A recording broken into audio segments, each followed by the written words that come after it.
Sa himpapawid ako'y napatingin. Mga alinlangan kaya'y may hangganan din. Meron kayang panghahawakan. Isang pangakong hindi tayo iiwan at hindi papabayaan. Mapadpad man sa tirik ng araw, payapa ng hapon o kalaliman ng gabi. Isang yakap ang hindi lumisan sa aking tabi. Mahinahong bulong na nagsasabing kahit saan tumungo, anumang hanapin, kailan may hindi mawawala ang ating pag-asa.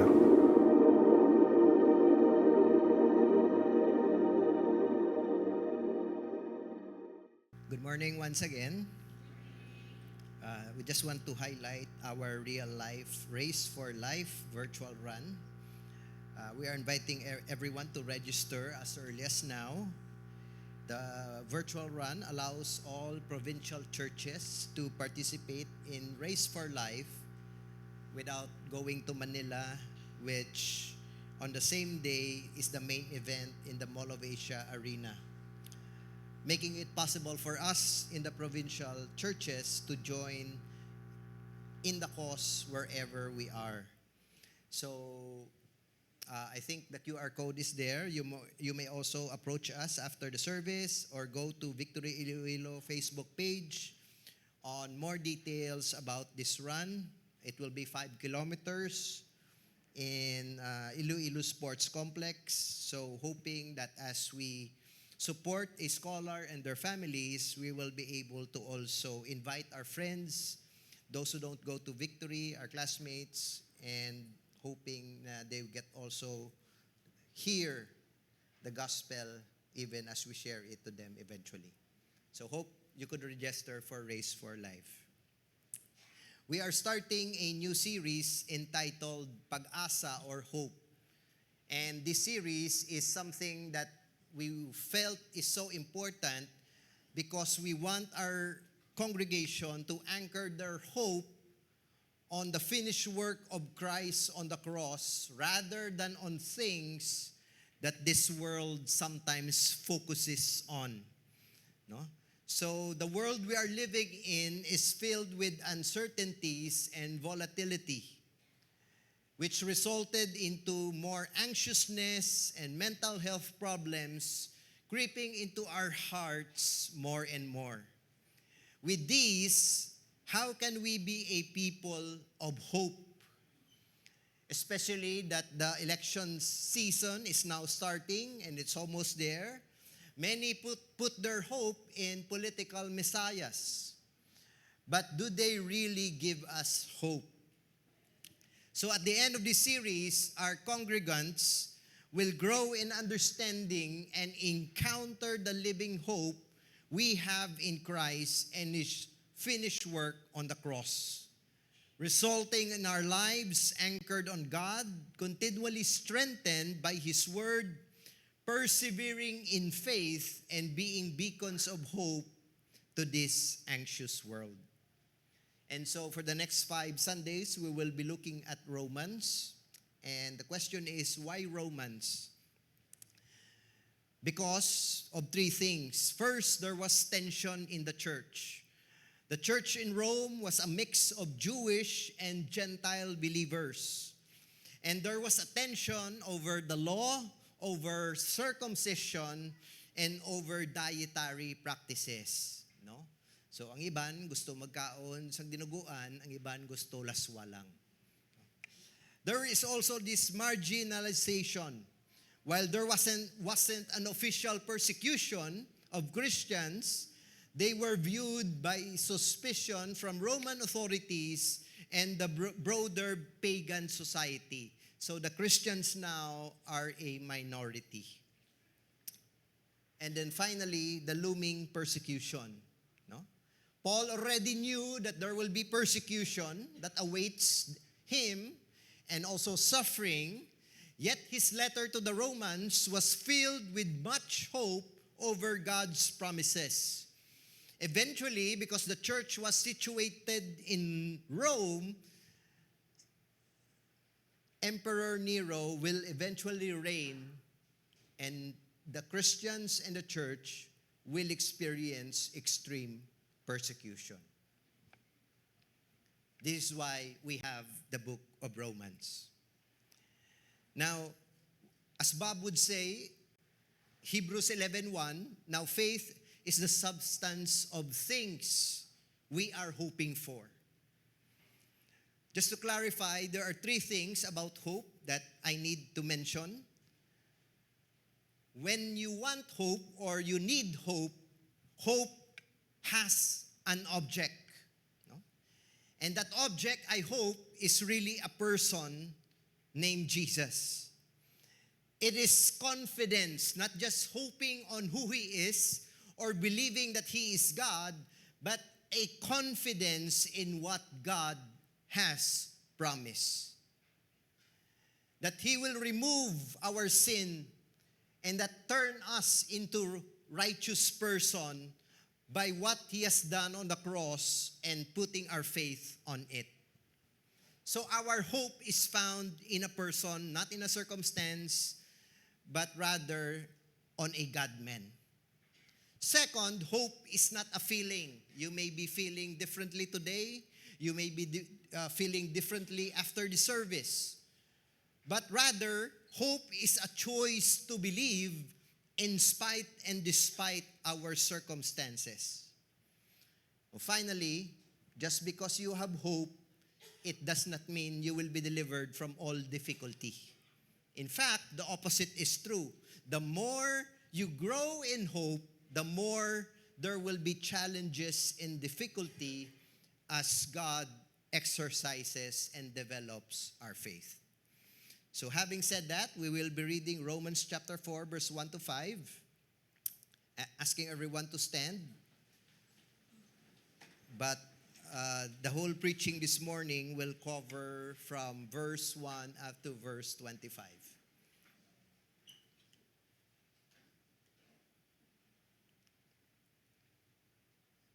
Abraham justified by faith. What then shall we say was gained by Abraham, our forefather, according to the flesh? For if Abraham was justified by works, he has something to boast about, but not before God. For what does the scripture say?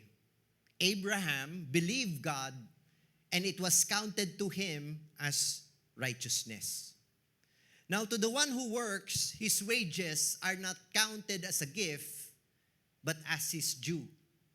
And to the one who does not work, but believes in Him who justifies the ungodly, his faith is counted as righteousness. This is the word of the Lord. Let us pray.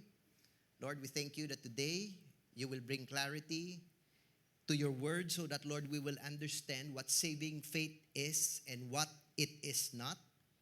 So that, Lord, we can live rightfully, we can worship correctly, and we can respond accordingly. Lord, only your Holy Spirit can do that. So we humble ourselves today and allow you to move in our midst. In Jesus' name, amen. Amen. You may take your seats.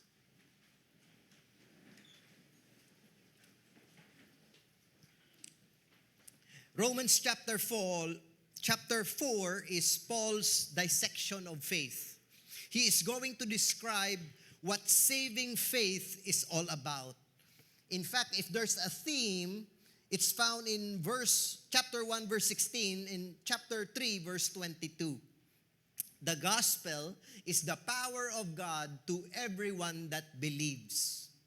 The same is found in Romans 3, verse 22. The righteousness of God is through faith in Jesus Christ to all who believe. Saving faith is all about our belief in what Jesus Christ has done. But more than just believing in what He has done, we also believe His word because His word represents who He is. If I ask you, what is saving faith or how you were saved, we will all have sometimes different answers. And this is why Paul because the context is Jewish audience, he is going to give them the most important figure in the Bible in which they think highly of, and that is Abraham. The choice of Paul, Abraham as the example, was intentional because the Jews considered Abraham as the father of their faith. Also, the religion of the day was not an inviting one. The Jewish religion was an intimidating religion. Judaism was a strict religious system. It did not welcome people. In fact, it was condemning people. Judaism in the first century was very selective. They say that there were only 6,000 holy and righteous people, which represents the Pharisees, the Sadducees, and the religious leaders. The laws that they practiced was not actually helping the Gentiles. In fact, it was a fence to keep people from coming closer to God. Even temple courts have dividers, and they have signages that if you cross over to this line and if you are not holy, your soul will die. If a Pharisee accidentally touches a Gentile, kay dungan sila gwa sa exit, there will be a series of elaborate purification and cleansing process. Laban-laban, maligo, gid siya, moriatic. So the first century Judaistic religion makes you feel you will never be accepted and you will never be good enough. So Paul, knowing the Jewish hearers and audience, is going to demonstrate to them how Abraham was justified by faith, to show to them that they should also do it as well. So, chapter 4, Paul has been talking about what it means to be right with God. And so Paul here is going to show them how Abraham was able to receive justification by faith. So, let me read verse 1 as we look into this. Abraham justified by faith. What then shall we say was gained by Abraham, our forefather, according to the flesh? So Paul starts the argument with his Jewish audience. So sige, nagapati ka mo kay Abraham is the father of our faith. So what did Abraham accomplish according to his flesh? Ano ginobra ni Abraham nga naging righteous siya kay God?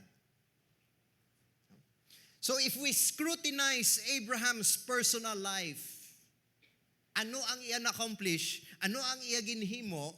Why did God tell him that he is a righteous man? So Paul moves along in verse 2, for if Abraham was justified by works, then he has something to boast about, but not before God. Verse 3 says, for what does the scripture say? Now, ginbalik sila ni Paul sa scripture. Why sila ginbalik ni Paul sa ila argument, sa ila mindset? Ginbalik sila ni Paul sa scripture. Abraham believed God and it was counted to him as righteousness. Genesis 15. So what did Abraham do? No? Because on the following verse, now to the one who works, his wages are not counted as a gift, but as his due. No? Makes sense. Because when you go to work, you deliver 8 hours in the next 15 days. No? So you, all in all, in 1 week, maybe you give in 48 hours. And then your boss gives you your paycheck. When you receive the paycheck, you don't say to your boss, generous naman ni boss, actually libre to boss. Because you deserve it. You work for it. You earned it and you deserve it. It was never an act of grace. So Paul is saying, if it was because Abraham worked, then he has something to boast. But because Abraham believed God, it was credited to him as righteousness. You know, in our culture, religious culture, we believe that we need to work to earn our salvation and to earn favor with God. But let me give you 3 things why it will never work. That good work will always damn us. First problem,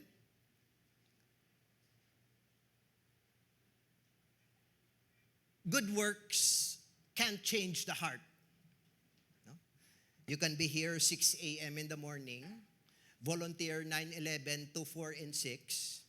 You can go to the kids' church and help. You can do the tithes and offering.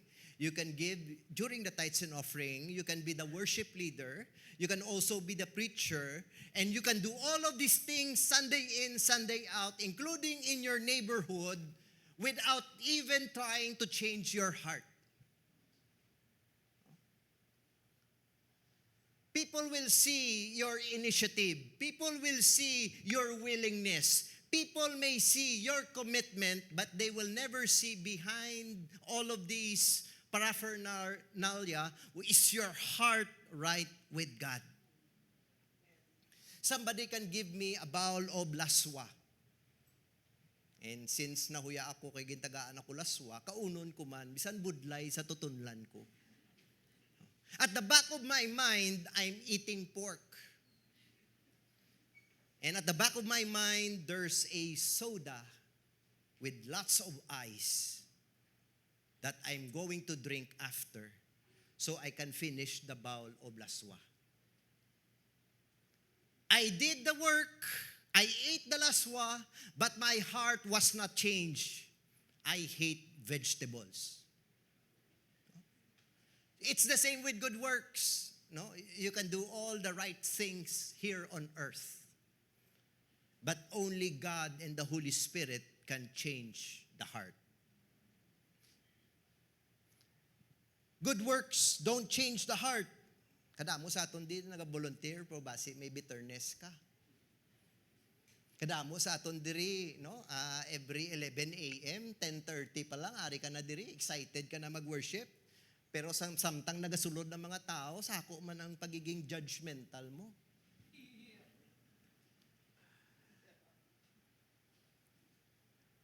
Good works will never change and can't change the heart. Second, good works done to earn something from God are inherently selfish. No? Me being kind to you is done so if my being kind to you is done so that I can go to heaven, it's not actually you I'm thinking, but it's me. If I'm going to help the poor so that I could earn favor from God, it is not the poor that I am concerned about. I'm concerned about myself so that I can receive favor from God. Ang selfish naman. The reason why good works doesn't work, because being good in one area doesn't erase the fact that we broke God's laws in another. Kung nag-decide ka today, bao na convict ko sa preaching ni Pastor, buwas gidayon, I will be good in everything I do. May problema, tadira, kay ang imo utang kay Lord nagligad nga simana, nagligad nga adlaw, nagligad nga tuig, since the day you were born, sino ang mabayad. So good works is never going to justify you before God. It's going to expose only your hopelessness in Christ. Sadly, this is how many people approach God. Sadly, this is how most religions work out this premise. They believe that if I obey, therefore I am accepted. Lord, nagsimba ko ha, 11 a.m., check attendance. Lord, do si Lord pa may kabalaslan subong. Obedience is what I do. Acceptance is what God rewards me with. But look how Paul is going to destroy that thinking. Verse 5, and to the one who does not work, but believes in him who justifies the ungodly, his faith is counted as righteousness.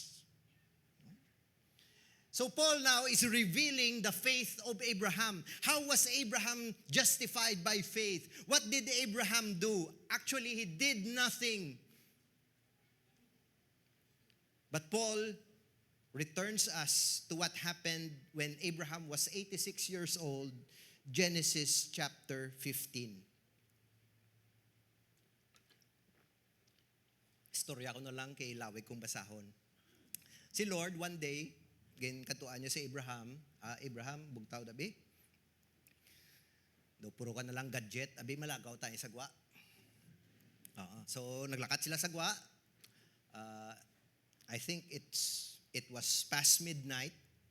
And God says to Abraham, look at the stars in heaven. Definitely no in heaven, wala man stars sa earth. And as you look at the stars, Abraham, so shall your descendants be.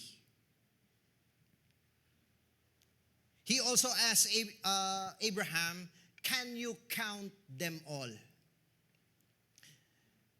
If you can count them, that's how many kids you are going to have. And here's what Paul was saying a while ago.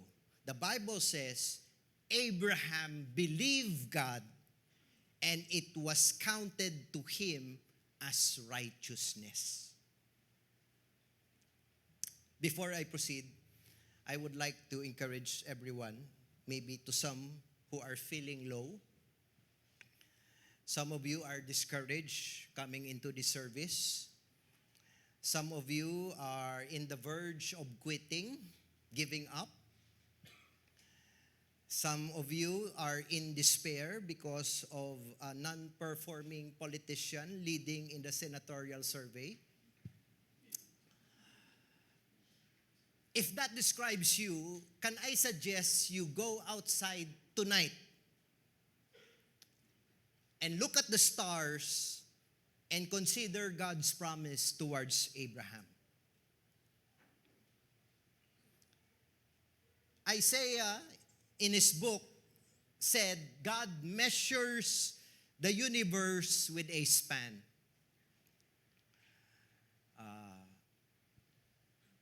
Span is this, no? Hindi na siya laban, pero it's your thumb to your first finger. It's used as a measuring device in the ancient times. And what Isaiah is saying, God has marked out the heavens with a span. So as you're going to watch the stars tonight, no? So para at least may encouragement ako, take a selfie, send lang sa akong messenger. Okay, at least pamati siya, no? The galaxy or Milky Way, NASA estimates, is about 10,000 light years wide by 100,000 light years long. Estimate pa lang na. How big and how vast is that? Let me explain. If you can travel by the speed of light, which is the fastest of everything on the earth, 186 miles per second or 300,000 kilometers per second, you could travel around the earth 7.5 times in 1 second. You could sail past the moon 1.5 seconds. You can make it to the sun in 7 minutes and 30 seconds. But that is just one Milky Way.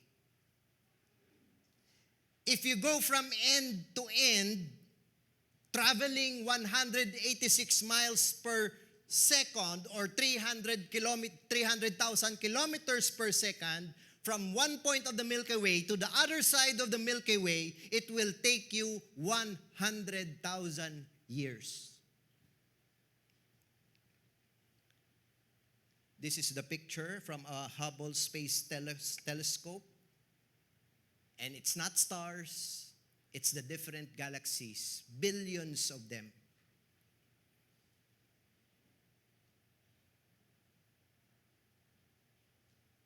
So big, so vast, beyond our comprehension. And God says, this is how big it is for me.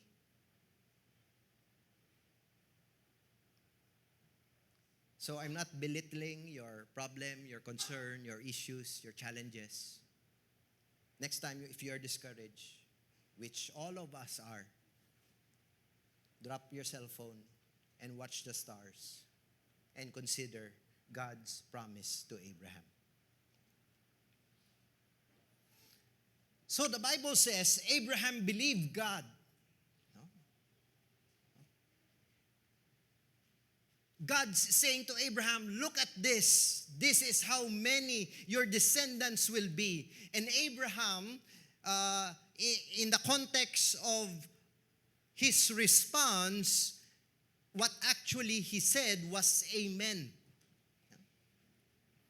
And God says right then and there, you are righteous.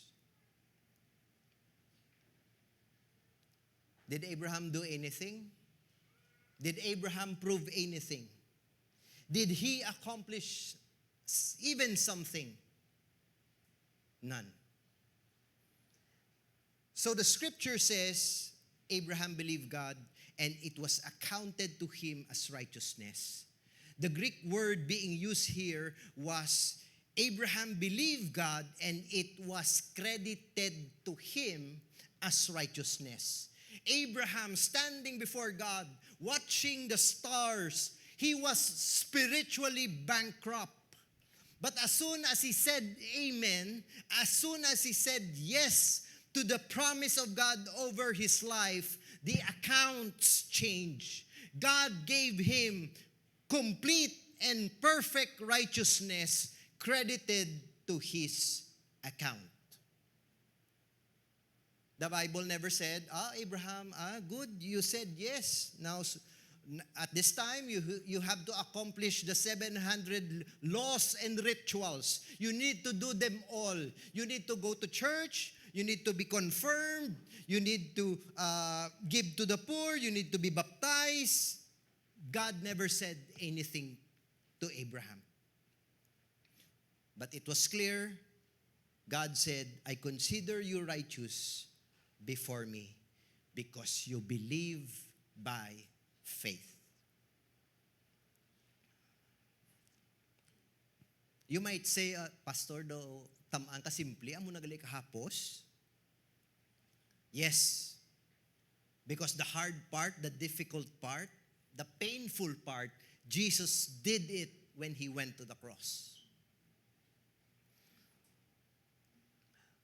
Growing up, I hear this question often. And okay lang ba since talagsa malang ni, okay lang mapa-exam ako today? Oo. Kay nami man kung may exam, kay dra mo mabalaan kung sinoong nagapamati sa preaching, kung sino ang nagalutaw. No? So, I hope you participate and answer according to what you perceive saving faith is all about. No? So, kung mag-answer ka, hindi na pag-ihambal ang answer, keep it to yourself, silently, para wala lang kita diri condemnation, kag shame. If sala ang imo answer. No? So, medyo kakadlaw ka mo, pero actually seryoso sa nga question, because it will determine your eternal life, whether in heaven or in hell. Famous question, if you die tonight and God asks you, why should I let you into heaven? There are 5 possible choices. I will give you time, no pressure.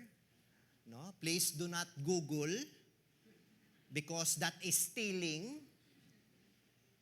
And that is actually cheating before God. No? So your five options to answer is letter A, the reason why I will be in heaven is because I tried my best to be a good Christian. Answer B, I believe in God and try to do His will. Letter C, I believe in God with all of my heart. Letter D, your answer will be both letter B and letter C. And another option is letter E, none of the above. So sige, you may answer silently. Why would God let you into heaven? Bao may mga leadership 113 graduates pagali diri. No? So dapat hindi gini sila magsala. So ang iba nagapamangkot pa. Oo. So hindi na kita mamangkot kaysa heaven, why na pamangkutanay? Or when we stand before God, why na pamangkutanay? So sige, I hope naka-answer na kamo, no? That's enough time for one question. So keep the answer to yourself. So if you answered letter A, you actually believe in salvation by works. If you answered letter B, you are actually believing salvation by faith plus works. Letter C, if that is your answer, you believe in salvation by faith as a work. So A, B, and C, and D are all wrong answers because the correct answer is none of the above. Okay lang, no condemnation to those who are in Christ. No? At least now you know. You can do something about it. So sa nag-answer A, B, C, or D, congratulations. You are very religious.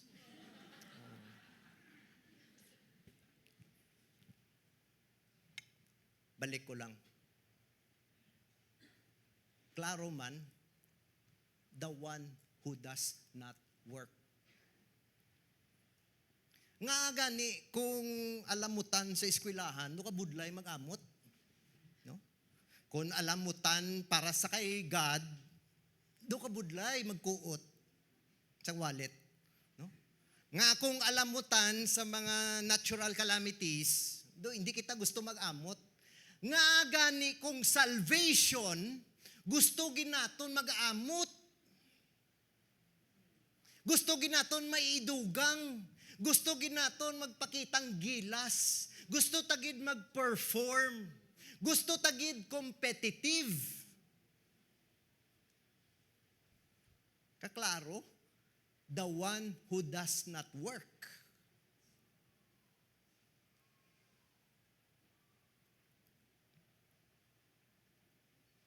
So the correct answer to this, if you die tonight and God asks you, why should I let you into heaven? The simple answer is because of what Jesus has done for me. Jesus did all the work for you. Because even if you did work, it was not enough.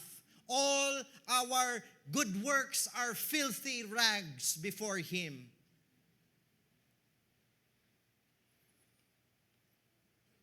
So, kung feeling mo, you don't deserve God because of your sin, actually, amo na siyang reason nga qualified ka. No? If you feel like, ay, hindi lang ko anay, gurugid mag all the way kay Lord, kido kadamo pa bag-uon sa life ko.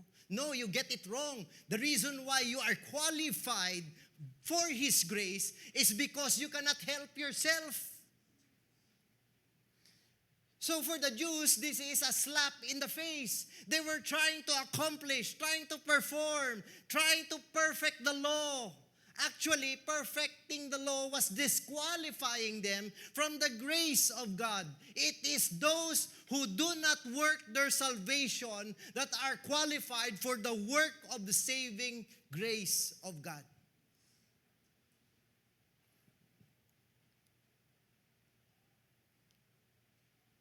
Getting to heaven and having eternal life is not to be earned. It is something that we place our faith on what Jesus has done. Abraham's response becomes a prima facie evidence that any sinful person can be right with holy God simply by an act of faith. So you could just imagine ang response sa mga Jewish nga nagapamati sa kay Paul. You must understand that when Abraham believed God, Genesis 15, the law was not yet around. Moses would be born for another 400 years later before the 10 Commandments will be given. And there was no law regarding circumcision. That's why in verse 9, he says, is this blessing, salvation by faith, then only for the circumcised or also for the uncircumcised? For we say that faith was counted to Abraham as righteousness. Somebody credited it to him. Somebody gave it to him. He did not perform or work for it. Verse 10, how then was it counted to him? Was it before or after he had been circumcised? It was not after, but before he was circumcised. He received the sign of circumcision as a sign of seal of the righteousness that he had by faith while he was still uncircumcised. The purpose was to make him the father of all who believe without being circumcised, so that the righteousness would be counted to them as well. So, the proof that Abraham was saved and justified by faith is that eventually, 13 years later, he was circumcised. He was circumcised as a seal, so that eventually us today who put our faith on Jesus Christ will be counted just like Abraham as righteous when we put our faith in Him. So if mahambal ka, Pastor, hindi na ako magsimba, sugod-subong, kaya hambal mo, wala magali bearing ang works. Bye-bye, 11 a.m. service. You will no longer see me here anymore. Because hambal ni Pastor, there's no bearing in good works. Actually, may ara. Pero not the reason to be saved, but the fruit, the evidence that you were saved is resulting into good works. So, 86 years old, God told Abraham, you are righteous. 13 years later, at the age of 99, I cannot imagine, Abraham was circumcised, and eventually, he received the promise of a child.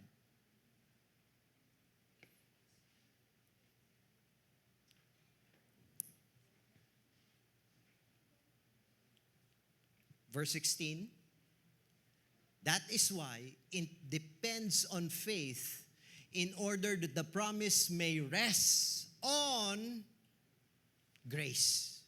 It will not rest on works. It will not rest on accomplishments. It will not rest in your performance. It always rests on the grace of God.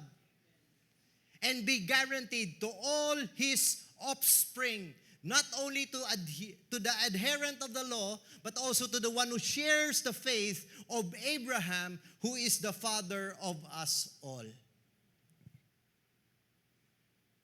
As it is written, I have made you the father of many nations in the presence of the God in whom he believed, who gives life to the dead and calls into existence the things that do not exist.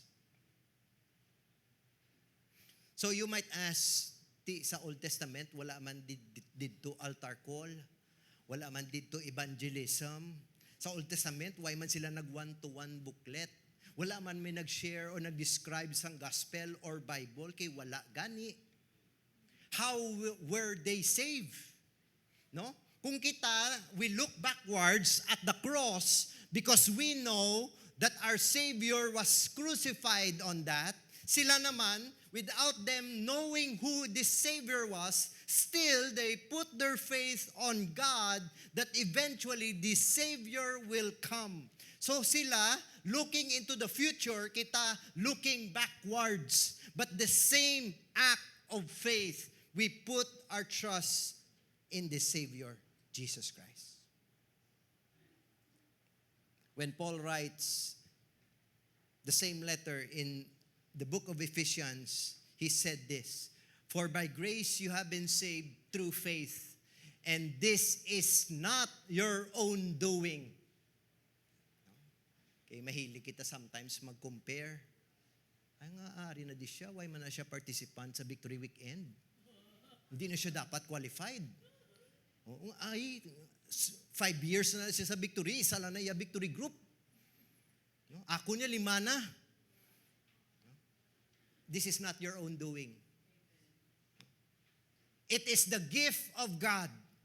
Pastor JR said last week, na if somebody gives you a gift and you insist on paying for the gift, that's an insult to the gift giver. No?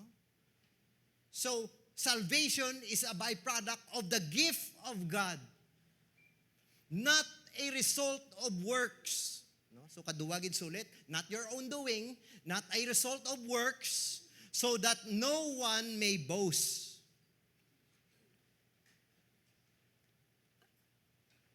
Can you imagine kung mabakal ang salvation?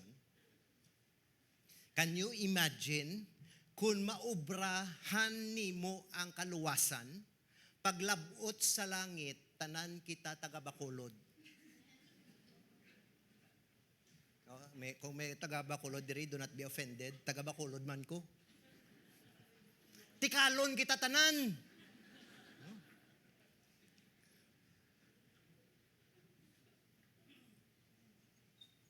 But if this is not about works and purely grace, when I reach heaven and I see Russell, isa lang na among konklusyon, grasya lang gini Lord nga ari ta diri. In fact, Revelation 4:22 says, His name will be in our forehead because it is Him that we will give glory because of His faithfulness.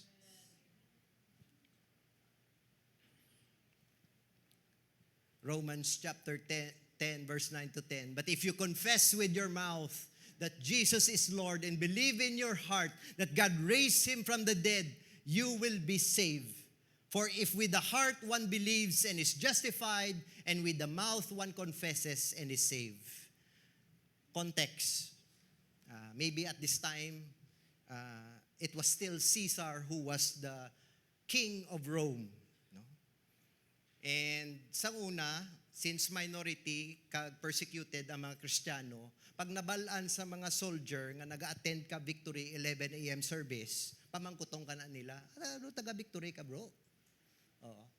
So if you say yes, dakpon ka na nila, follower ka gali ni Jesus So they will put you into jail and eventually they will give you 2 choice. The first choice, if this is your choice, you will be set free. You can have your family, you can work, you can have all your resources. The other one, if you choose this other one, you will be killed.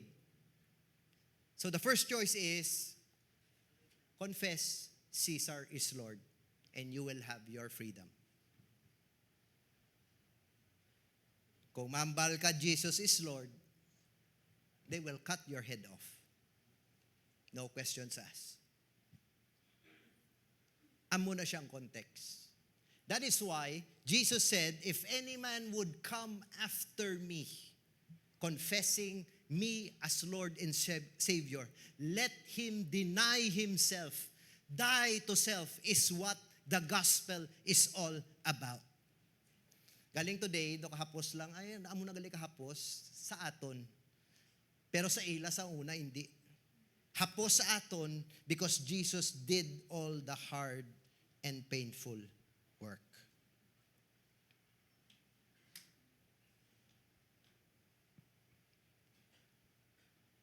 So the byproduct of saving faith is works, good deeds, generosity, helps, servant, which verifies the faith is real. A survey says that 52% of Filipinos believe their good deeds will earn their spot in heaven. And this is really the challenge for some. Because when you ask them, are you a follower of Jesus? Do you believe in Christ? They will always respond by something that they do. Kay good works gani. Oo. If you die tonight and Jesus will ask you if you are allowed in heaven, they will always tell you something like, well, I go to church. They do. Well, I give money to the poor. It is something they do. Well, I'm not like my neighbor. It is something that they do. But we all know that saving work is a byproduct of God's work and not ours. That is why it depends on faith in order that the promise may rest on grace. Grace, undeserved kindness, sheer generosity, unmerited favor from a righteous God. If we're saved by works, we can boast about what we've accomplished. But if we're saved by faith, we can only boast about what God has already done. Finally, the object of Abraham's faith was God's promises. In hope, he believed against hope. No? Kasi siyempre, 86 years old ka na. And your wife is barren, also old. No? At that time, wala pa obigay ni. No? So, wala man to manughilot, wala man manugbatak, tanan na lang wala. So, he believed against hope that he should become the father of many nations. As he had been told, so shall your offspring be. As he had been told, ginhatag ni Abraham ang complete niya nga pagtuo sa ginhambal ni Jesus. He didn't just believe in God as a general God, he believed in a specific promise what God had said. That is why in verse 20, Paul describes, no unbelief made him waver concerning the promise of God. No? So kung mag-promise si Lord, hindi ka dapat mag-waver. Pero kung mag-promise gani ang politiko, medyo ma-waver ka guro gamay. Not all, but most. Because we believe there are people and politicians who are true to their word. But he grew strong in his faith as he gave glory to God. So kung makita mo, ang perspective ni Abraham, ara yan na lansang sa word kag sa promise ni God. Verse 21, fully convinced. So, balis ka doon mo ni siya, ulaan mo ni siya, ininit nga tubig, pahugon mo ni siya, intimidate mo ni siya, tanan na lang, he will not be turning away from the promise of God. That God was able to do what he had promised.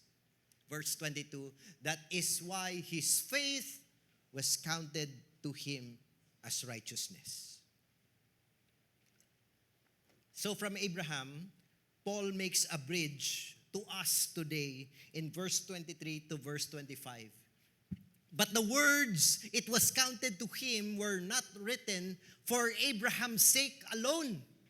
No, hindi lang to ya para sa iya, but for ours also, kita subong. It will be counted to us who believe in him who raised from the dead our Lord Jesus Christ, who was delivered up for our trespasses and raised up for our justification. Sino ang naga-deliver? Sino ang naga-justify? Hindi pastor. Sino ang naga-deliver? Sino ang naga-justify? Hindi si AI. Sino ang naga-deliver? Sino ang naga-justify? Si Lord. That is why, when we are faithless, He remains faithful. God was gracious, though we are powerless, and at the same time, He is always faithful and just to lead us into repentance and also eternal life. The reason why is that simple, and you don't have to complicate that, is because Jesus 2,000 years ago made the difficult part. He lived the life you could not live. He died the death you should have died. So third day later, He rose again from the dead to prove that He was the Son of God and that resurrection life is possible to those who believe. Can we all stand, and can I ask the music team to join me here? With every head bowed and eyes closed, let's just repent before the Lord. Ginoo, kapangayo kami, Lord, sang imo, kapatawaran, kay grabe gid kami, Lord, magsalig sa amon. Ikasarang. Grabe kami, Lord, ka-prideful. Grabe kami, Lord, sometimes mag-uplift sa amon nga personal goodness.